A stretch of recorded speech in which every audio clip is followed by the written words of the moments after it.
Welcome to my channel. ఈ వీడియోలో ఏపీలో ఈ ఉద్యోగులకు గుడ్ న్యూస్ అండి. ఏడాదికి సంబంధించినటువంటి పెండింగ్ జీతాలు ఒకేసారి విడుదల. మరి పూర్తి వివరాలను అయితే ఈ వీడియోలో తెలుసుకుందాము. వీడియోని ఎక్కడ కానీ స్కిప్ చేయకుండా ఎండ్ వరకు చూడటప్పుడు ఇన్ఫర్మేషన్ పూర్తిగా అర్థమవుతుంది. అలాగే వీడియో చూస్తున్న ప్రతి ఒక్కరు వీడియోకి ఒక లైక్ చేయండి ఫ్రెండ్స్.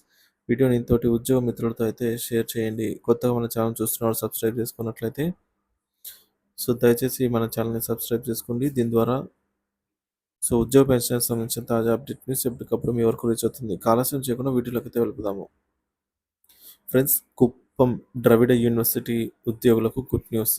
ఏడాదిగా పెండింగ్‌లో ఉన్నటువంటి జీతాలు ఒకేసారి విడుదల. సో, జీతాల కోసం ఏడాది ఎదురుచూపులకు తెరపడింది.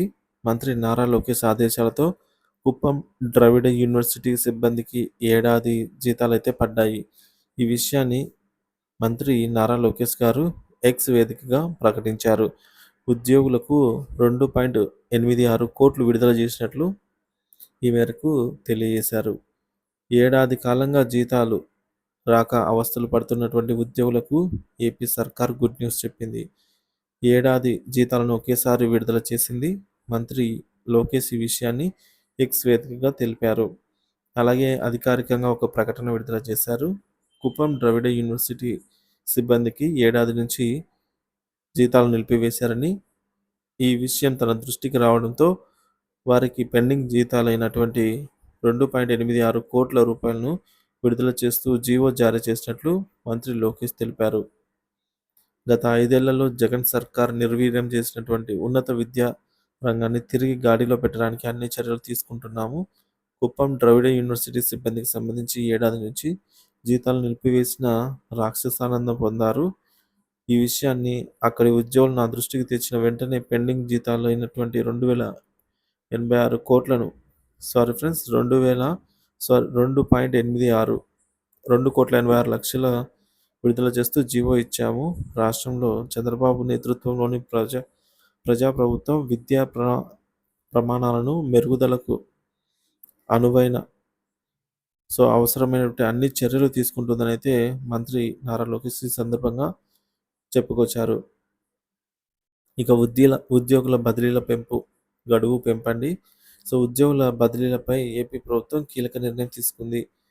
బదిలీల గడువును మరోసారి పొడిగించింది. సెప్టెంబర్ నెల 22వ తేదీ వరకు గడువును పొడిగిస్తూ ఉత్తర్వులు జారీ చేసింది. సెప్టెంబర్ 23వ తేదీ నుంచి బదిలీలపై నిషేధం వస్తుందని అయితే పేర్కొంది. ఇక ఎక్స్చేంజ్ శాఖ బదిలీల గడువును సెప్టెంబర్ 30 వరకు పొడిగించింది. అక్టోబర్ 1వ తేదీన ఎక్స్చేంజ్ శాఖ బదిలీల్లో నిషేధం అనేది వస్తుందని స్పష్టం చేసింది. తాజాగా ఈ శాఖ పరిధిలోని సెబ్ను రద్దు చేయడంతో బదిలీలకు ఎక్కువ సమయం అయితే కేటాయించడం జరిగింది. ఏపీ ప్రభుత్వం నిర్ణయించినటువంటి షెడ్యూల్ ప్రకారంగా ఈ బదిలీల గడువు అనేది ఆగస్టు 31తో ముగియాల్సి ఉండగా సెప్టెంబర్ 1వ తేదీ నుంచి మళ్ళీ నిషేధం అమల్లోకి వస్తుందని సర్కార్ ప్రకటించింది. అయితే పలు శాఖల్లో బదిలీల ప్రక్రియపై అనుకున్నంత వేగంగా ముందుకు సాగలేదు. దీంతో ఈ గడువును 15 రోజుల పాటు పెంచుతూ సర్కారు ఉత్తర్వులను జారీ చేసింది. దీని ప్రకారంగా సెప్టెంబర్ 16వ తేదీ నుంచి బదిలీలపై నిషేధం అమల్లోకి రావాల్సి ఉంది. కానీ కొన్ని శాఖల్లో ఇంకా సర్దుబాటు ప్రక్రియ పూర్తి కాకపోవడంతో ఎక్స్చేంజ్ శాఖలో మార్పులు తీసుకొని రావడంతో మరోసారి గడువును అయితే పొడిగించారు. ఈ గడువును ప్రస్తుతం సెప్టెంబర్ 22వ తేదీతో అయితే పూర్తి అవుతుంది. గత వైసీపీ హయాంలో ఏర్పాటు చేసినటువంటి స్పెషల్ ఎన్ఫోర్స్మెంట్ బ్యూరో సెబ్ను ఏపీ ప్రభుత్వం రద్దు చేసింది. సెబ్కు గత ప్రభుత్వం కేటాయించినటువంటి సిబ్బందిని రిలీవ్ చేస్తూ ఉత్తర్వులు అయితే జారీ అయ్యాయి. ఎక్స్చేంజ్ శాఖలో రిపోర్ట్ చేయాలని చెప్పి సెబ్ సిబ్బందిని ప్రభుత్వం ఆదేశించింది. ప్రభుత్వంపై సెబ్ ఉద్యోగులు హర్షం వ్యక్తం చేస్తూ ఉన్నారు.